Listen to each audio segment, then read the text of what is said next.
O Senhor esteja convosco. Ele está no meio de nós. Proclamação do Evangelho de Jesus Cristo segundo Mateus. Glória a vós, Senhor. Naquele tempo, Pedro aproximou-se de Jesus e perguntou: Senhor, quantas vezes devo perdoar se meu irmão pecar contra mim? Até 7 vezes? Jesus respondeu: Não te digo até 7 vezes, mas até 70 vezes 7. Porque o reino dos céus é como um rei que resolveu acertar as contas com seus empregados. Quando começou o acerto, levaram-lhe um que lhe devia uma enorme fortuna. Como o empregado não tivesse com que pagar, o patrão mandou que fosse vendido como escravo, junto com a mulher e os filhos e tudo o que possuía, para que pagasse a dívida. O empregado, porém, caiu aos pés do patrão e, prostrado, suplicava: Dá-me um prazo e eu te pagarei tudo.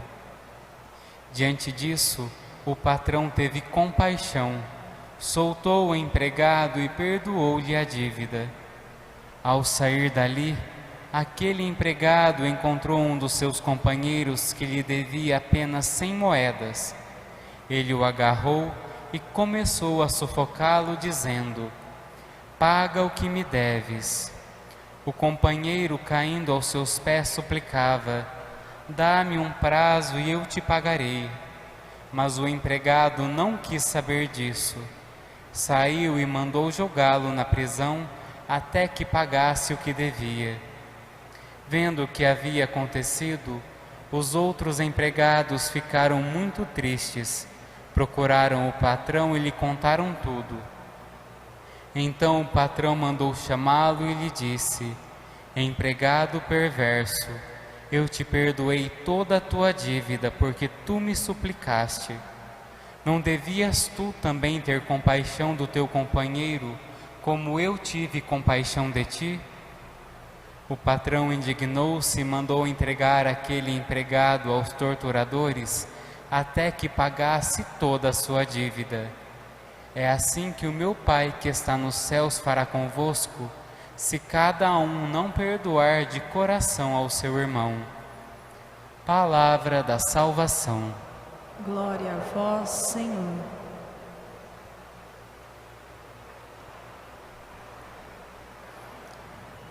O Evangelho de hoje nos traz a questão do perdão, de perdoarmos o nosso próximo, de não nos irarmos, de não nos irritarmos com o outro. Mas antes de falar disso, eu quero falar de 2 caminhos que o Evangelho nos traz. Deus nos traz no Evangelho de hoje, na liturgia de hoje melhor, 2 caminhos para o céu.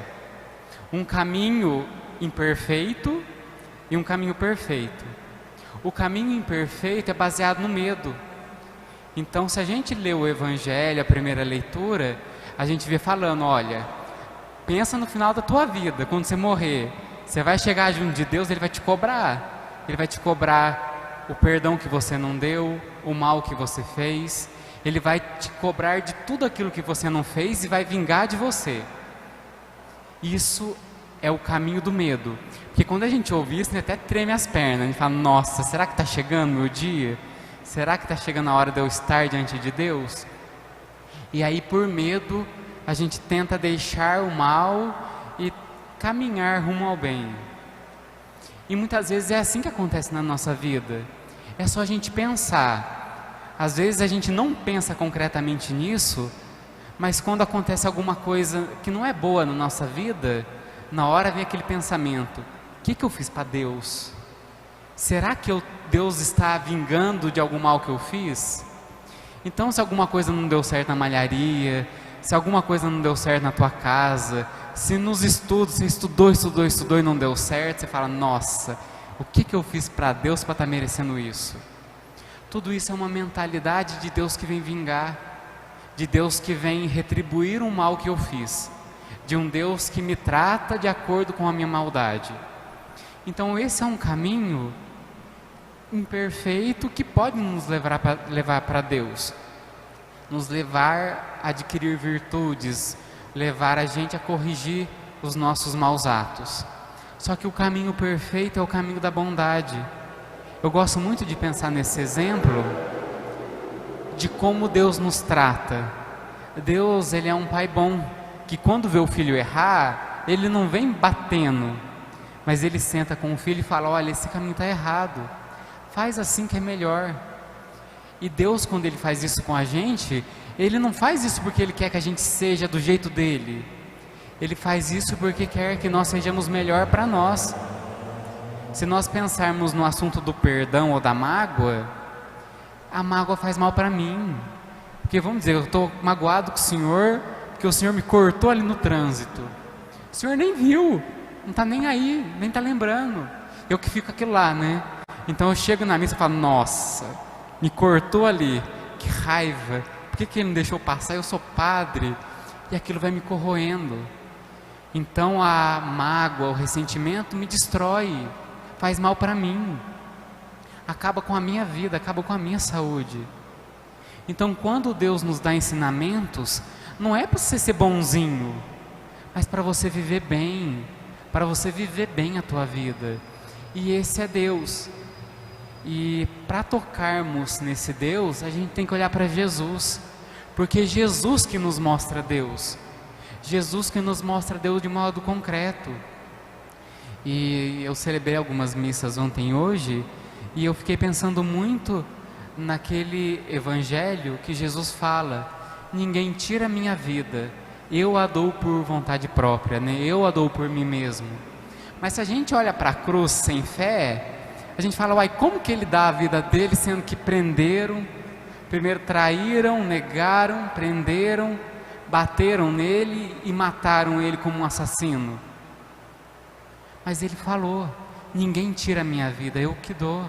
Eu que dou a minha vida quando eu quero, da maneira que eu quero. E é sobre essa palavra que eu quero refletir com vocês hoje.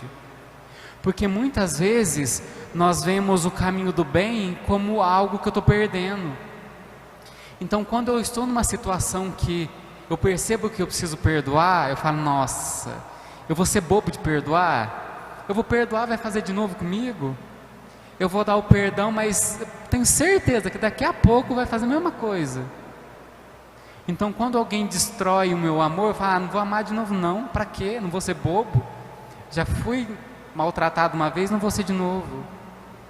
E esse é um pensamento que nos destrói, esse é um pensamento que nos seca por dentro, que seca a nossa bondade, o nosso amor. E agora é uma pergunta para a gente refletir: arrancaram a vida de Jesus ou Ele que deu? Arrancaram a vida dele ou foi Ele que quis doar a vida? Aqui vai de uma questão de perspectiva. É você que escolhe amar ou são as pessoas que não querem o teu amor? É você que escolhe perdoar ou são as pessoas que não acolhem o teu perdão? E aqui nós temos que olhar para nós na caminhada para Deus. Deus convida cada um de nós a sermos bons. Eu acho interessante o Evangelho, porque no finalzinho, né, quando Jesus estava quase voltando para o céu, Ele chamou Pedro para conversar, né? Aquela conversa de Jesus com Pedro, né? Tu me amas? Amo. Tu me ama? Amo. Tu me ama? Amo. E no finalzinho, Pedro olha para trás e vê João, que era o mais novo deles, né? E Pedro chega para Jesus e fala: o que vai ser dele, né? Jesus só dá uma resposta: quanto a ele não te importa, segue-me tu. Ou seja, deixa o outro viver a vida dele, segue você a Deus, busque você ser bom, busque você dar o perdão, busque você amar. E agora, para a gente refletir, como Deus te convida a ser bom? Quais passos concretos Deus te convida a dar para você ser melhor, para você se assemelhar a Ele? Porque não adianta nada a gente ouvir isso e ir embora sem pensar. Então pensa hoje na tua vida, mas não pensa naquele pensamento orgulhoso: não, está tudo certo, não precisa fazer nada, já faço tudo. Não, pelo menos uma coisa: Se você sair daqui hoje com pelo menos um ponto que você pode melhorar, já estou feliz. Então pensa na tua vida, pensa na tua casa. Como você tem se relacionado dentro da tua casa? Com os teus filhos, com teu marido, com tua esposa, com teu pai, com tua mãe? O que você pode fazer de diferente? O que você pode fazer de bom? Às vezes conversar com alguém que você não conversa, às vezes deixar o celular um pouco de lado e sentar junto com os outros para conversar. Eu citava esse exemplo hoje, né? Às vezes a gente só fala para reclamar. Então o marido só reclama que a comida está sem sal, que está salgada, que está apimentada, mas não elogia quando está boa. Então custa elogiar quando está tudo bom, quando está tudo certo. Às vezes no teu trabalho, quantas coisas você pode fazer de bom? Às vezes ajudar alguém que está com dificuldade, às vezes ser paciente com aquele que é mais difícil. E é aqui que eu convido hoje a gente a rezar, a parar diante de Deus que teve uma vida igual à nossa, mas soube vencer a traição, soube vencer o abandono e continuou amando. E continuou amando até o fim. Então fecha os teus olhos. Apresente hoje para Jesus primeiramente as tuas feridas. Quantas feridas você tem ao longo da vida que te impede de ser bom? Que te impede de amar? Que te impede de fazer o bem, de perdoar, de amar de novo, de apostar? Então apresente para Deus as tuas feridas da vida. Às vezes que você foi traído, às vezes que você foi abandonado, abandonada, às vezes que trataram o teu amor como lixo, às vezes que você esperava uma palavra e não veio, esperava uma compreensão e também não veio. Apresente para Deus as dores do teu coração. Apresente hoje para Jesus chagado cada chaga que você traz no decorrer da tua vida. Jesus, quando ressuscitou, Ele ressuscitou com as chagas. Ele não arrancou as feridas que Ele tinha, mas com elas Ele continuou amando. Jesus hoje te convida a superar cada um desses obstáculos, a dar um passo além, a suportar um pouco mais, a amar um pouquinho mais, a ser mais alegre, a ser mais feliz, a ser mais gentil, a saber pedir perdão, a saber exercer misericórdia.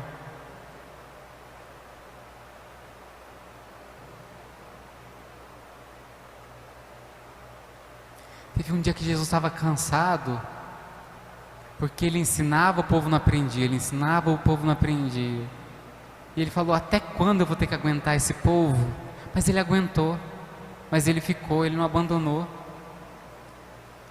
Então peça hoje a graça que você precisa para amar, a graça que você precisa para perdoar.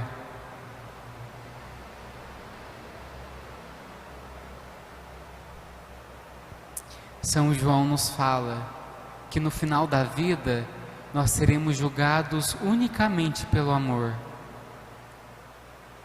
E eu acredito em São João, porque quando eu chegar diante de Deus, a única pergunta que Ele vai me fazer é: como você amou? E essa é a única pergunta que tem que ecoar no teu coração hoje. Como eu tenho amado? Como eu tenho amado as pessoas da minha casa? Como eu tenho amado meus amigos? Como eu tenho amado as pessoas que passam por mim todo dia? Como eu tenho amado nos grupos que eu estou do WhatsApp? Como que eu tenho amado nos meios de comunicação que eu tenho? Essa é a única coisa que importa. Às vezes a gente corre atrás de tanta coisa, mas a única coisa que fica verdadeiramente é o amor. Isso ninguém pode arrancar. Isso ninguém pode tirar de nós.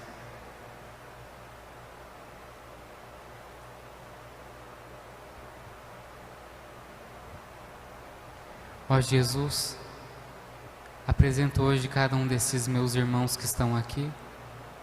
O Senhor que conhece a dificuldade e o sofrimento de cada um deles. Pedimos que o Senhor nos ajude a levantar com as nossas feridas, com as nossas chagas e continuar, um passo de cada vez, a exercer o amor, a exercer o perdão, a exercer a bondade, a caridade. Ensina-nos, Pai, a fazer tudo aquilo que o Senhor nos pede. Amém.